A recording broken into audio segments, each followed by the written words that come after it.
Here we go, y'all. Here we go. Another segment of Diverse Talking Heads podcast. You know you want some of this, so come on in and check us out. Tonight, we're going to be talking about DEI or diversity, equity, and inclusion. Is it just window dressing or is it real change? Tonight, we have our panelists here with us. We have Kaushal.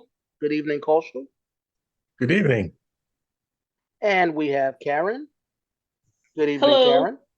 Hey, Hello. and we also have Charlie. Good evening, Charlie. Good evening, Calvin. Thanks for having me. It's always a pleasure, and I'm your host, Calvin Gibbs, and we're going to jump right into it. One of the big things, especially since the summer of 2020, has been diversity, equity, and inclusion. A lot of companies have started to look into this, and a lot of people have been asking for it, demanding it. There's a lot of trainings going on across the world in DEI, but is it really effective change? Or is this something that is like a window dressing that people are putting up to say, yes, I'm interested, we are doing it, but there's no real change behind it. So tonight, that's what we're going to talk about. First of all, I'd like to introduce the topic of DEI, what it actually is: diversity, equity, and inclusion. It means that people of different different ethnic groups, different races, different sexual orientations, genders, religions are all being brought to the table. That's the diversity part. And equity means that they all have a similar voice, the same amount of voice at that table. And the inclusion part comes in when the people at the table that have their voice and have had the opportunity to share their voice feel they're being heard, they're being seen, they're being included. That is the broad definition of DEI. So let's start with corporate America. And I'm going to ask my first question. Let's go with cultural on this. As far as DEI in corporate America, have you seen any positive changes? Yeah, but I think I have seen positive changes, but it's slow going. Mm, It really depends on the company's approach to DEI. Is it just a box to check, or is it something that they're taking seriously? And if it's something that they're taking seriously, then at least they're making some progress, as slow as it may be. okay, okay, fair enough, fair enough. Let's go with Karen. Karen, Yes. has any has any of the changes that you've seen in corporate America been positive that you can tell us about? I'm not sure because you're saying diversity. You have people working in different capacities. Are you saying more people in one field or another field or just everybody? Mm, I'm I'm I'm confused about the term because okay. we all work in offices or have worked in offices and we've had a diverse culture. People from different ethnic backgrounds doing different things. So I'm not sure about the term and Okay. why we're using it. Good point. Good point. Now I'm going to ask Charlie, just the opposite side of the coin here. Charlie, have you seen anything that you would say is a lack of diversity going on in corporate America? Or do Well, you agree with Karen? I, I no, I would probably agree more with Karen on it. I don't work in corporate America, so I can't, personally speak towards that. But just in a historical sense, corporate America is, what do I want to say here? Is corporate America. you know, and what change ever happens in the corporate world in any of those areas is, like was said earlier, is going to come probably rather slowly. It may appear to be going faster by saying we're going to do certain things on it, but the reality may be less so than that. Okay. Well, I will say this, and this is just my opinion as a DEI professional and as a Black man. I can't be satisfied or placated by these self-congratulatory acts of window dressing that I see going on. To make a legitimate, lasting impact on equality and equity in the workplace, I feel that these organizations have to work from the top down and from the bottom up, meaning we see people on the lower levels maybe getting jobs, maybe getting hired. We see all of this plastered all over the TV, the commercials. We now see more, um, I guess it's equity or more diversity in the people that's on the TV in front of us. We now see multiracial couples and families and things like that. However, at the top, it's been shown that the top is not moving very much. The people at the top, the people that call the shots, they're not uh, being as inclusive as they should be, as they have been at the bottom. Point is, they have increased the number of women in higher roles, but not women of color, not men of color, um, not, as they say, Black or brown people. And that's a problem. They can say that they are being um, diverse and they are on the bottom, but diversity, as I said, needs to be effected from the top down and from the bottom up as well. Only then will we have true DEI. Now, my next point is everyone knows I'm a member of Toastmasters International, and every district has their annual conference. And yeah, I'm going to put a little target on my back, but I don't care because it's the truth. And this is all about the truth. A few weeks ago, one district that I am a member in had their annual conference, and they had two African American keynote speakers. Most of the members of that district are African American as well. They are the majority.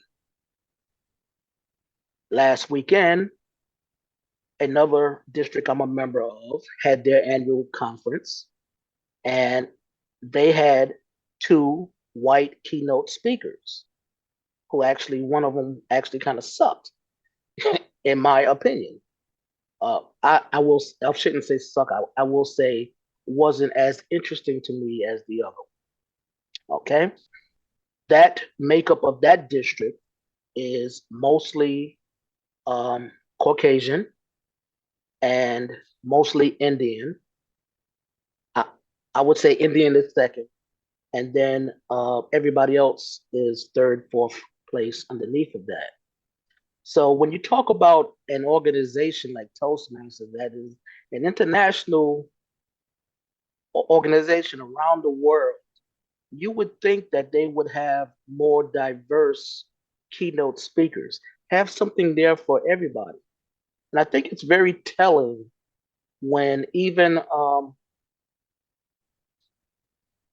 the one district I spoke of, they have a large majority of Indian members, people from East Asia um, that are not in the upper echelons of that district and have never had a keynote speaker that wasn't white or a well-known public speak champion of public speaking African American. Why? Why? As I sat there watching that, I was just dumbfounded. I kind of nudged my wife. I was like, "Are you seeing what I'm seeing?" And she said, "Yeah, I see it. And I know you're going to talk about it." Yes, I am. Yes, I am. So I will put the question out to you like this: why aren't corporate America, why aren't these corporations doing more to fill the higher positions with people that are not from the network, the usual network? I'm talking about the white men in charge, or just non-diverse situations. And I will ask that question to Kosher. My guess on why those in charge aren't,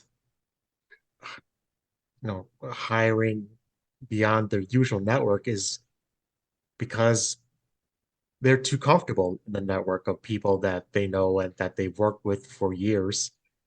The systemic injustice that this country has had for a very long time has made the people in charge kind of operate with the same uh, group of people who look like them, and they they aren't making the effort to go beyond that network that in which they're comfortable. And Calvin, your observation on the Toastmasters district leadership reminds me of a speech I recently gave about some of my favorite sports teams of the past decade. And in the speech, I talked about great athletes from the Bears and the Bulls and the Cubs who were mostly black, but the coaches were all white. And I wonder why is that happening? Why are there so few uh, uh, black coaches in sports? I don't know whether the problem. I don't really follow sports too closely these days, so I don't know whether the problem is still as bad. But that's a similar observation that I had. Okay. Okay, fair enough. And yet these companies, Kosher, they will say that they are embracing DEI. They are embracing diversity, equity, and inclusion, but yet they're not comfortable enough to actually practice what they preach. And to the untrained eye, it may look like they're being diverse. Charlie, any thoughts on this? Well, I think corporations like to play lip service to that. That's the term I'm going to use. So if you think about a corporation that has a product and you see, say, advertisements on TV, and maybe you'll disagree with me on this, Calvin, but I look at that and I'm looking, okay, there's a diverse, often diverse groups of people on that ad because they're trying to sell to certain segments of the population on that. And it's just a sales thing on them to do that. So it's just kind of this upfront thing. So they get some actresses of color and all that to do that. But on the other hand, that the people who are running the thing are not that at all. So they're just doing that just to play, to me, lip service because they know there are profits in those people, and that's a group of people that they can sell to. Okay. And then Karen, I'm May sorry, I Karen. pick May Yeah, I piggyback go ahead. on what Charlie said was what I was thinking, waiting my Yeah. turn. You have, when you have a product to sell and you want people to purchase it or purchase that service or that good, you're going to use different populations as if these people would never look at your product without the commercial. They know nothing about the commercial, but people already know. That's like a Tide commercial. Who doesn't use soap powder to wash their clothes, regardless what brand it is? I think a lot of times people posture and pose people. They put them in the position so that when some outsider comes in, they'll say, "Hey, you have a diverse group of people working for you." And truth be told, a lot of times the people that they put in these positions um, are capable of being better and doing better with the right mentorship. And if you mentor anyone to be better and do better, that's what they should do. So this figuring out who should speak and who shouldn't speak is just crazy in America for me, you Mm, know. And if Toastmasters is supposed to be a place to teach you public speaking, what does ethnicity have to do with it? If true they can that. articulate and Right. they have good subject matter to talk about, let's do it. But then it Good, could be a comfort zone, like you said, Calvin. It could be. good point. So, are more people of color moving into more middle and upper management positions? Are they gaining those mentors that they need and the relevant experience that can aid to putting their career on a fast track or a upward trajectory? Are the white leaders pursuing one-on-one authentic relationships with minority employees? Are they being true sponsors? Are they being true advocates? Are they helping provide greater access to professional opportunities? The numbers are showing that that is not the case. It That isn't the is not, case. that is not the case. When you think about BRG versus ERG, for those that may not know, BRG within a company is the business resource group, and ERG is the employee resource group. Anytime there's any diversity training, uh, DEI training that goes on, it's usually run by the ERG, the employee resource group. But the business resource group, okay, they have explicit goals that are related directly to the company, uh, to the business of the company, like recruiting, business development, and those things, as we know, are monitored and reported on a regular basis. Not so with the ERG.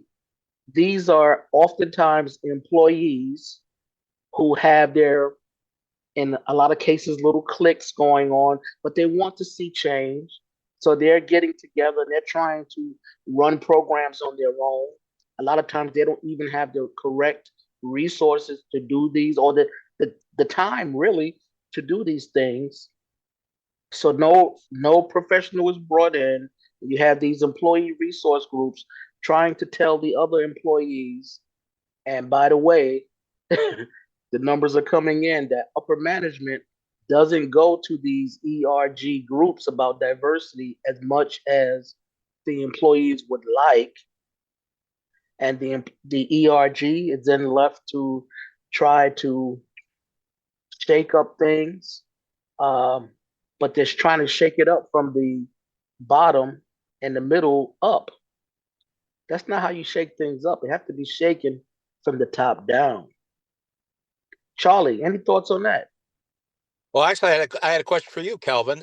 Do you think because of this problem that we are seeing a lot more, well, at least I believe so, and you may disagree with this on this, are we seeing a lot more opportunity uh, that people of color are opening their own businesses? They're creating their own corporations. Would you say that would be an offshoot of what you're talking about? It could be an offshoot of that. But again, there are barriers to finances and Right. education that are still in place that people can't get around. But yes, I do feel that there are more minority businesses in play right now. And you know, when we talk about more businesses in play, it's like this is a question that came up recently in my mind, Charlie. It's like, why did there have to be a an award show for African American actors when we have the Tonys? Why is there something different for country music than it is rock and roll? Why does everything have to be separate? And I started doing research on that. Why do Black people feel that they have to um, have their own business? Of course, it should be everyone's goal to be your own boss, right? But in a lot of cases, it's like to get the recognition, to be able to call the shots, you have to have your own, and it has to be run by your own, you know. Otherwise, you as an individual won't make it to the top to be in that position. And that's where the big question mark comes in my head. Still some things I need to figure out as to why this country is so biased. Karen. I'm not understanding why why we have convinced ourselves that people can't go into business for themselves. And I'm not understanding. I mean, throughout time, throughout history, every culture that has migrated to America, some people have had their own businesses, whether it's in a neighborhood, on TV, and I'm not understanding why the emphasis is on that person's ethnicity. Have your business, open your business, accommodate your community. If that's what I mean, if that's what you want to do. But Black people have been in business for years. For years, we due to segregation. After 1964, when we said we should be one, the, a lot has changed, a lot has not changed. But I still think the whole term diversity, equity, and inclusion is misleading, because if you have someone in your office that's qualified to be in a managerial position or do something specific, do it. Let them do it. Put them in that, give them that opportunity. Inclusion. Sometimes people say, let's include so and so, but in actuality, that person is not included in anything. They're just what is it called? A trophy piece where you Token. see, but they don't have any say in anything. They can't do anything, and if they say something, then they're in trouble because they said something. Who asked you? I've heard it. I've seen it. That's why I'm saying what I'm saying. Someone was put in a position, and when there was a time to make a decision about something of importance, the person made a decision, a right decision, but a superior was angry because they wanted to know who gave them that authority to make that decision. Hmm. Good point. Kaushal, anything? Yeah, what Karen said reminds me of the situation in colleges. I read some years ago that top colleges like Harvard and Yale are making efforts to bring in students from communities of color and disadvantaged communities. But then when the students get to college, they're not suddenly advantaged. They are still disadvantaged. And they they don't have the resources that the more privileged students have. And the dropout rate for them is much higher as a result. So that's also kind of, in a way, tokenism, saying Hmm. that, oh, wow, we brought in these students, so we are being diverse, but that's just the first step. You don't have equality if those students have the equal footing as the rest of the student body. So, and I think earlier we talked about mentorship. So I think mentorship is needed to fix a situation like that as well. Good point. I thought you were going to step on my next comment because I recently had a chance to talk to someone that graduated from Yale Law School, and we got into a conversation about why the black students from Yale and Harvard why they've been having their own graduation ceremony instead of participating in the graduating class ceremony. And that's their way of protesting that they don't feel that they're being heard. And when you think of a higher education school like those, and we see it on that level, that's something that make you say, hmm, hmm. I wasn't even really aware of it. I guess I had heard about them having separate graduations in the past, but like so many things, it kind of flew by. But now I'm kind of laser focused on things like that. Charlie, how could the change at the top, is there a way that the change from the people at the top take place and not make anyone feel insecure, scared of losing status, kind of sharing the wealth? What kind what kind of mindset, what kind of procedure has to hit the mind to make that a reality? Well, that's a tough one. Being at the top is, the individuals at the top is there because he or she has the most power. And so and to have that power, well, they obviously could be very assertive, strong in a good or bad way, but they also have a group of people, like their board of directors say, or a significant group of people within the organization that support that individual doing that. So unless there is another group of people, whoever they may be, who can go and get enough power, majority or however that works, to go in, that's going to be very, very hard to do unless that top person does something that's, I don't know, heinous or whatever you want to call it. Probably would be very public, so everybody would know about it, and they're going, "Oh, what? Why did that person do that?" And get bad press and all that stuff on it, because that would probably be a very public thing that would give the chance for that person to be removed on at the top itself.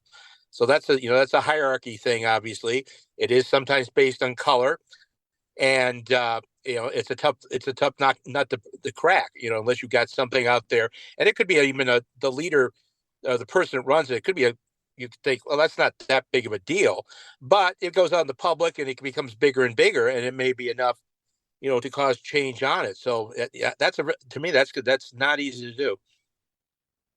It's not easy. It's not easy to do. It's not easy to even wrap your mind around when that has not been the norm. Here's my thought of what I would do if I had a company and I was sitting at the top as the chairperson, CEO of this organization. Rather than emulating what other organizations are doing, I would first of all, across the board, I would conduct internal audits and I would ask tough questions. And then from that, you'll be able to set different metrics about where you are, where you were in the past, where you are now, and where you want to go. And that includes not making DEI mistakes with tokenism, which we've talked about um, earlier in the segment. Because tokenism to me it is just window dressing. It doesn't mean a thing. It doesn't really help that organization. To me, it doesn't, overall, it doesn't help the people involved. Yeah, you may get a little bump in pay or, a title that, means that it was created to put you above somebody else, means nothing basically. But that's how I would do. I would say, okay, this is what we're going to do to get on board from every operation in this company. We're going to go through, check out where we're at now, where we were in the past, and how we're going to get to where we want to be, and then execute. And it's going to take a change of mindset. In a lot of companies, it's going to take a big change of mindset. And I think that's what DEI is about overall, a change of mindset from how things used to be to where it is now and where we want to see it in the future. A life, a operation, a country that is diverse, equal, and inclusive. Boom. Boom. I think a good leader needs to think ahead, always thinking ahead, and not just thinking ahead about, oh, where am I going to make my next $100 million or something? Because after a while, how many things you want to buy with your zillions of dollars there. But think ahead in terms of the organization, that the people are going to run the organization. The leader has to be somewhat altruistic about that, not just say it's just about me and me making those extra $100 million, which and that they've got to, you got to think further than that. And maybe at some point that leader is not going to be there anymore, and leader wants an appropriate person in there to do that. And because that, like I said, they're going to be okay as long as there's not something horrible is happening, they get sued out the wazoo or whatever. They're going to be fine. So it's the rest of the group that they need to think about. Yep. And that's where the mentoring comes in. That's what leaders do. We mentor those that want to follow behind us. We give them the training, we give them the opportunities. Booker T. Washington said the most impressive way to make a lasting change in a person is to give them responsibility and opportunity. And when you do that, you will see the change. We're going to take a little break right here. And when we come back, we will have our round robin discussion. But before that, I do want to ask the panelists, thank you very much for your interest and your contribution to this conversation. Do we have any last thoughts? No, not at this time. You said what I was going to say. When given the opportunity, anyone will want to press forward and make everything work smoother and better, especially when it's generating wealth. Okay, thank you for that. Kaushal and Charlie, any last thoughts? Be a good leader, think ahead, and think big picture. All right. One thing I'd like to add, be the opposite of Elon Musk. Ooh. The company Tesla makes headlines with the humongous amount of racism and sexism on the factory floor. And we see how their CEO behaves on a daily basis when he could be doing something about these problems. So if you're in charge, do the opposite of what Elon Musk does. All right. Don't have your leadership be about you. There you Exactly. go. Whatever There you eccentricities you Be have. a servant leader. Yeah. Well, I want to thank you, Charlie, for calling me a leader, because yes, I am already thinking about season 3. You certainly are, sir. Of Diverse Talking Heads podcast. We're going to take a little break right now. When we come back, we will have our round robin discussion, which will be led by one of the panelists. And right now, we don't know who it's going to be or what it's going to be. Only on Diverse Talking Heads podcast. And they had the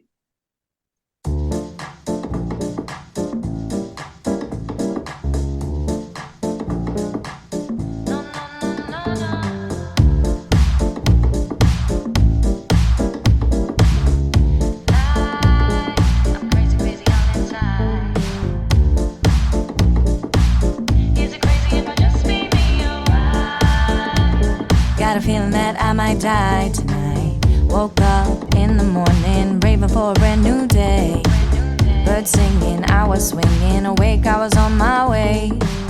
Then a little voice inside said, baby, are you alright? And now I'm damned if I just might make it to the nighttime. I got a feeling that I might die. Like I'm crazy, crazy all inside. way to go, who to see, how to be.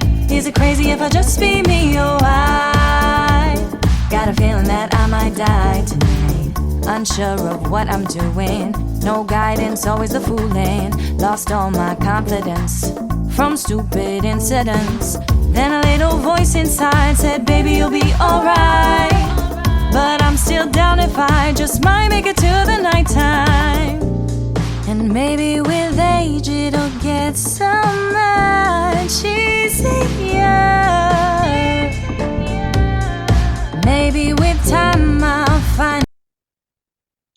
And we are back. This is Diverse Talking Heads podcast, and I'm your host, Calvin Gibbs. And now we're going to move into our next segment, which is called our round table discussion. The panelist does not know what the topic is going to be, and I'm going to be the discussion leader for this segment. And here is the topic. Panelists, name one thing that you've been planning, that you've been wanting to do, but you've been putting off. Name the one thing that you've been wanting to do, but you have been putting off. I'm going to give you a second to let that sink in, because I know how it is sometimes when you have to talk impromptu at the last minute. But I know the one thing that I've been wanting to do, and I've been putting it off for a while, and it's come to a point where I need to really take this into serious consideration.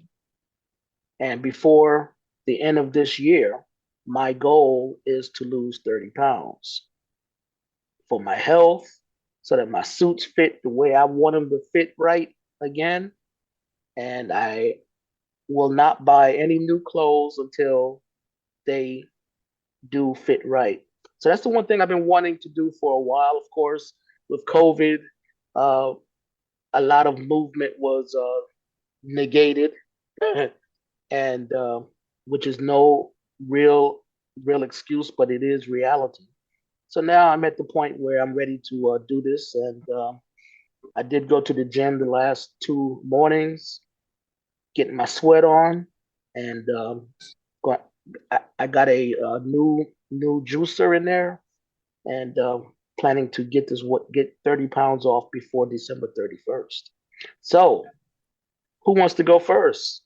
Name one thing you've been wanting to do, but you've been putting it off. Okay, I see Charlie smiling. I'll take that as a hand raise. Well, I can't think of anything because I usually do it. Today, actually, I did something today I'd been putting off because I'm a gardener, and I put out my flowers on my porch in my home there today. I was working on that earlier today, so that was just done. And I usually do that about 2-3 weeks earlier, but the weather and other things were going on, so I did do that. And we're going to New Orleans this summer. We've been putting that off for a while. I've been to New Orleans a few times, and we love going down there. So I'll just leave it at that. Okay. Charlie's going to Louisiana. Yes, sir. And Kosho, what about you? What I've been putting off is learning another language. I've long wanted to learn other languages. I've wanted to learn Hindi, the language of my heritage. I went on a trip to India earlier this year, which made me regret how long I've put off learning Hindi. Had I started studying it maybe a year ago, I wouldn't have been fluent, but at least I would have been able to communicate better with everyone. I also have a friend living in Japan, so I would love to learn Japanese. I actually took a course in Japanese, but that was just one introductory course, and it takes more than one course to learn a language. So it's something that takes daily work to acquire any level of proficiency in a language. But it's hard to make a daily commitment to anything. So that's why I've been putting it off. Okay. Well, now you're going to get on the ball with that, I'm sure, because you just put it out into the airwaves. There you go. Karen, what is one thing that you've been wanting to do, but you've been putting off? Downsizing, Mm, getting rid of stuff, like chairs and stuff like that. Lots of furniture. At one point in time, you had furniture in case company came over, everybody had a seat. I don't need it anymore. just downsize, getting rid of stuff. Going through books is my hardest task because when you go through books, you have a tendency to get rid of the good ones, mm. some that you wish you kept. Because when you look on Amazon, they're very pricey right now. So that's my thing that I've procrastinated. I've done little small increments of stuff, but I need to go bigger. Okay, very good.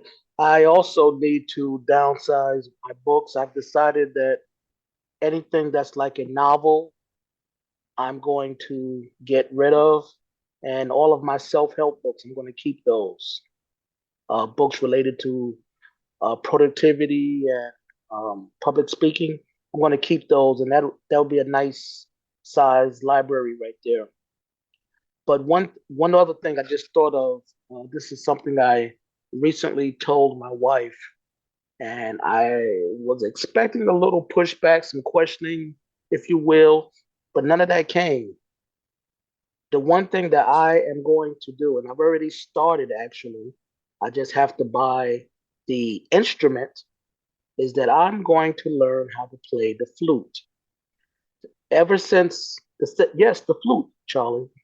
Since the 1970s, there was an artist called Bobby Humphrey that played the flute, and I was just mesmerized with the sound of the flute. And there's so many different types of flutes, even in India. The flutes they play have a different sound than the brass flutes. So that is something that I have already started my online training, trying to find out which flute would be best for me to purchase as a beginner and take it from there. And this has been, I would say, at least a couple decades. So now I listen to a lot of jazz, the jazz flautists, Yeah. and and although there's a lot of female jazz flautists, there's quite a few male as well. So I'm really getting into it. So I want to thank our panelists. That concludes our segment on our round table discussion. I want to thank our panelists for their contributions this evening. Thank you, Karen. Thank you, Charlie. Thank you, Kaushal. And I'm your host, Calvin Gibbs. That's our show for tonight. And it's been a pleasure to be with you. It, it's always imparting that we say we're going to take two steps to the rear and get on out of here. Until the next episode of Diverse Talking Heads podcast, exit stage left.